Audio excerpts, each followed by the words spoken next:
Subscribe பட்டனை அமுக்குங்க, bell பட்டனை அமுக்குங்க. வாழ்க வளமுடன். இப்படிக்கு பாட்டி வைத்தியம். வணக்கம்ப்பா, உங்கள் பாட்டி பேசுகிறேன். இப்போ நான் இந்த ப்ரக்கோலியில் இது புலாவ் செஞ்சு காட்ட போகிறேன். அதுக்கு இந்த அரிசி ஒரு கப்பு வச்சுருக்கேன்.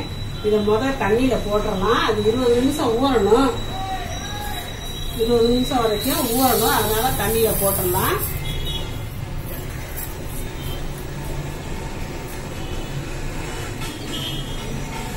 ஊறட்டும். ப்ரக்கோலி கொஞ்சம் ஒரு சின்ன அளவாக சின்ன பூ தான் எடுத்து வச்சுருக்கேன். அதை வெந்நீரை தண்ணியை நல்லா கொதிக்க வச்சு அதில் கொஞ்சம் மஞ்சள்தூள் கொஞ்சம் உப்பு போட்டு நல்லா கொதிக்கவும் ப்ரக்கோலியை போட்டு அதை எடுத்து உடனே சில்லு தண்ணியில் போட்டு அரைச்சி வச்சுருக்கேன். இப்படி எந்த ப்ரக்கோலி சீக்கிரமாக வெந்துடும். அதனால் ஒரு அரை வேக்காடு வந்துருச்சுன்னு வச்சுக்கோங்களேன். அந்த மாதிரி நேரம் மாறாமல் இருக்கிறதுக்கு டக்குன்னு எடுத்தாச்சு. ரொம்ப நேரம் வெந்தால் நேரம் மாறி போயிடும். அதனால் வச்சுருக்கேப்பா. இது குடமிளகா, சிவப்பு குடமிளகா. ஏன்னா புலாவ் வெள்ளையா தெரியணும் இல்லையா, தக்காளி எல்லாம் நான் சேர்க்கலை.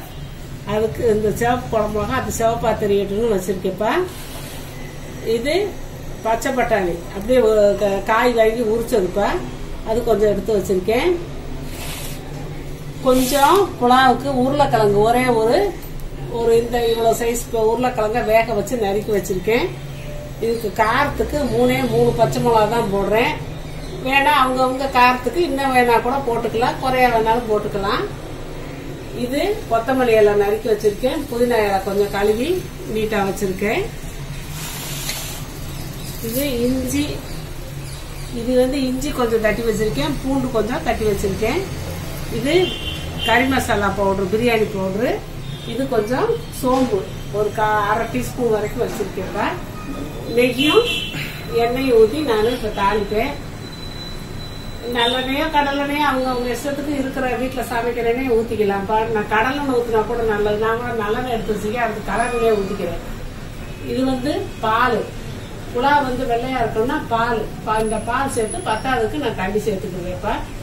இந்த அரிசி அளவுக்கு இப்போ ஊறுதுல 20 நிமிஷம் 1.25 பங்கு. இப்போ இதுல 1 பங்கு ஊற்றிட்டேன்னா 1 பங்கு அரிசி போட்டேன்னா இதுக்கு 1.25 பங்கு, 1 பங்கு தண்ணி, அப்புறம் 1/4 பங்கு தண்ணி ஊற்றுவேன். ஊற்றி இப்போ நான் புலாவ் செஞ்சு காட்டுவேன். 20 நிமிஷம் ஊறட்டும். நான் உங்களுக்கு செஞ்சு காட்டுவேன். அரிசி ஊறிடுச்சு. இன்னும் நம்ம சமையல் பண்ண ஆரம்பிச்சிடலாம். ஒரு 2 ஸ்பூனு 2.5 ஸ்பூன் கூட எண்ணெய் ஊற்றிக்கலாம்ப்பா. கடல் எண்ணெய் தான் ஊற்றுறேன்.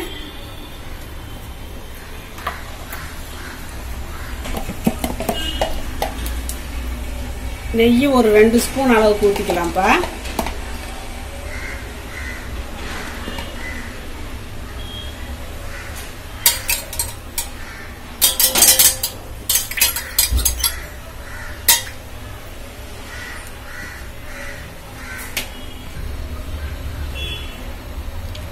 இப்போ இந்த பிரியாணி பவுடரும் இந்த கொஞ்சம் சோம்பும் போட்டோம்ப்பா. இந்த இஞ்சி பூண்டு தட்டி வச்சிருக்கிறத போட்டுக்கலாம். இந்த பச்சை மிளகா 3 பச்சை மிளகாய் 2 கீறி வச்சிருக்கேன். அதை போட்டுக்கலாம்.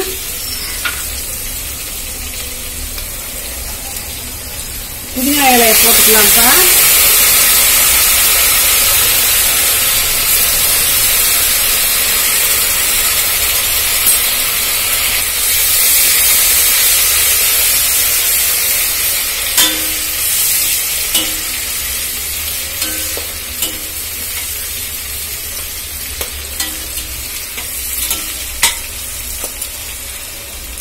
போதும். இப்போ பால் 1/2 லிட்டர் பால் இதை ஊற்றிருக்கேன்.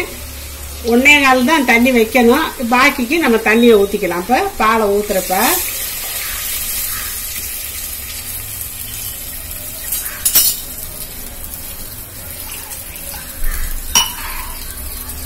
அந்த குறைக்கும் இந்த 1.25 வரணும். இன்னும் கொஞ்சம் ஊற்றினா சரியா போகும்ப்பா. இன்னும் 1.25 அளவு தான் வச்சிருக்கேன். போதும். இப்ப நல்லா கொதிக்குதுப்பா. கொதிக்க அரிசியை போடணும். நல்லா சுத்தமா வடிகட்டிலே வடிச்சு வச்சுட்டேன். தண்ணி இல்லை.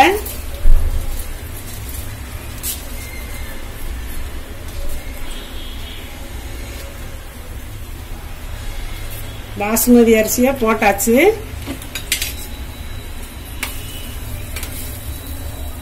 கிண்டிடுவோம், கொஞ்சம் வேகட்டும்.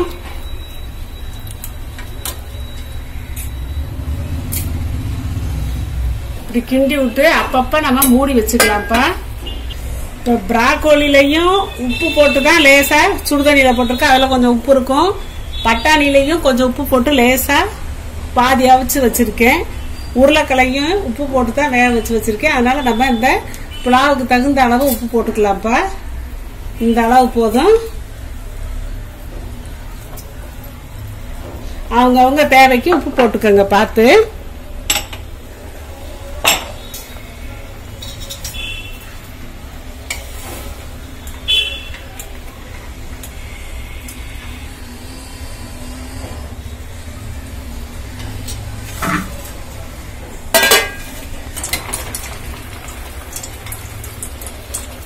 நல்லா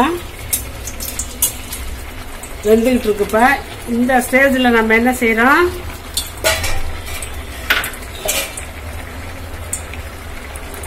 இந்த உருளைக்கிழங்க போட்டுடுறோம், பட்டாணியும் போட்டுடுறோம்.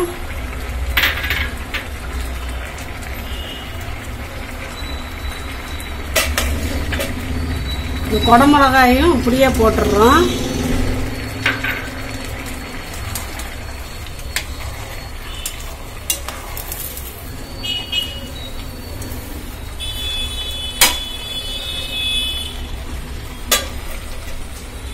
இந்த ஸ்டேஜ்ல நான் ஒரு எலுமிச்சம்பழத்தை புழிஞ்சு வச்சிருக்கேப்பா, இதை ஊத்திக்கலாம். எலுமிச்சம்பழம் முதலே ஊத்தக்கூடாது, கொஞ்சம் இந்த அரிசி கொஞ்சம் வெந்த பிறகுதான் ஊத்தணும். ஏன்னா பால் ஊத்திருக்கனால தெரிஞ்சு போயிடும்.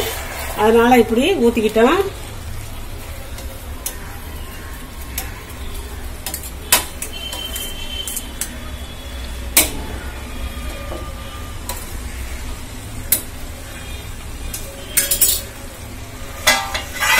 இப்போ ஒரு தட்டு போட்டே நம்ம மூடி வைப்போம்ப்பா. ஒரு ஸ்பூன் நெய் ஊத்திருக்கப்பா. இதுல லேசா வதக்கி போட்டுடலாம்.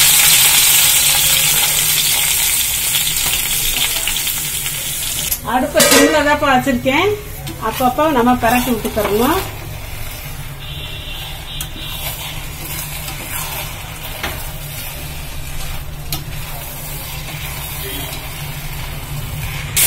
தக்காளிய நல்லா வதக்கிடுவோம். நல்லா லேசா வதக்கினா போதும். ஏன்னா சுடுதண்ணியில போட்டு எடுத்தாலே கொஞ்சம் வெந்திருக்கும்.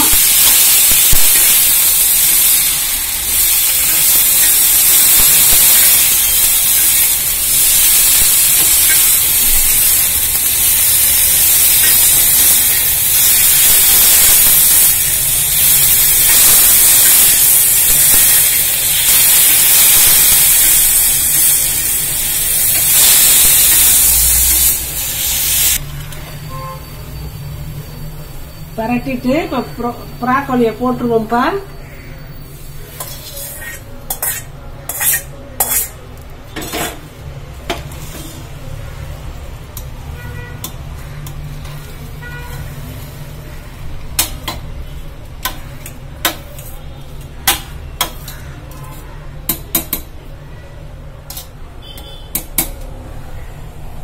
கொஞ்சம் தண்ணி லைட்டா இன்னும் கொஞ்சம் தேவைப்படும் போல, லேசா ஊத்திக்கலாம். பார்த்து ஊத்திக்கங்க நீங்களும். இப்ப குக்கர் மூடிய போட்டு மூடிடலாம்ப்பா. அடுப்பு சிம்லே இருக்கட்டும்.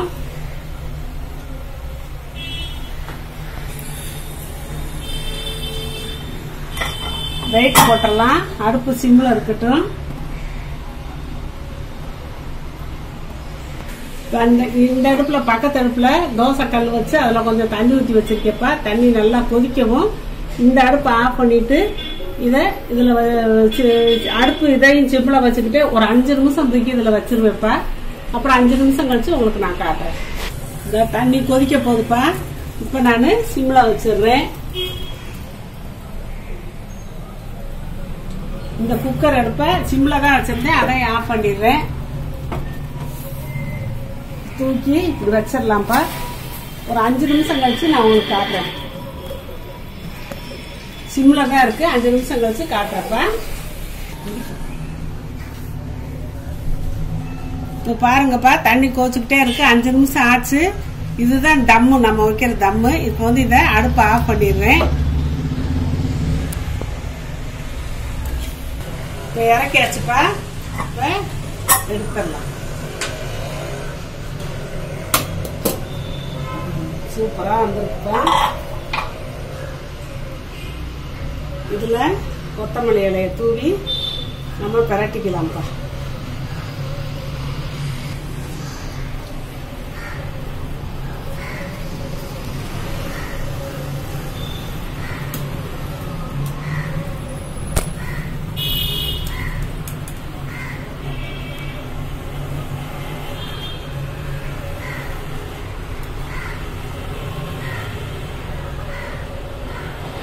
கலர்ஃபுல்லான ப்ராக்கோலி, குடமிளகா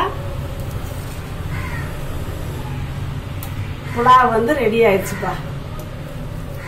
அந்த உருளைக்கிழங்கு, பட்டாணி எல்லாம் சேரையில சூப்பர் டேஸ்டா இருக்குப்பா.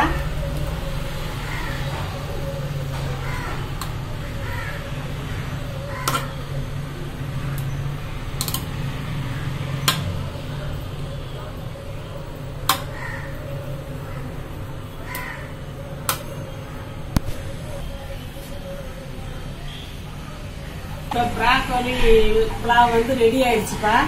இப்படி ஏதாவது வாரத்தில் ஒரு நாள் குழந்தைகளுக்கு செஞ்சுதாங்க. இதுல வந்து கறி வறுவல் தொட்டுக்கிற வச்சுக்கலாம். மொச்சப்பயிறு இப்போ பச்சை மொச்சை சீசனா இருக்குல்ல, அதுல மொச்சை மசாலா வச்சு சூப்பரா தொட்டுக்கிட்டா சூப்பரா இருக்கும்ப்பா. இந்த மாதிரி செஞ்சு சாப்பிடுங்க. வாழ்க வளமுடன். சப்ஸ்கிரைப் பட்டனை அமுக்குங்க, பெல்லு பட்டனை அமுக்குங்க. வாழ்க வளமுடன். இப்படிக்கு பாட்டி வைத்தியம்.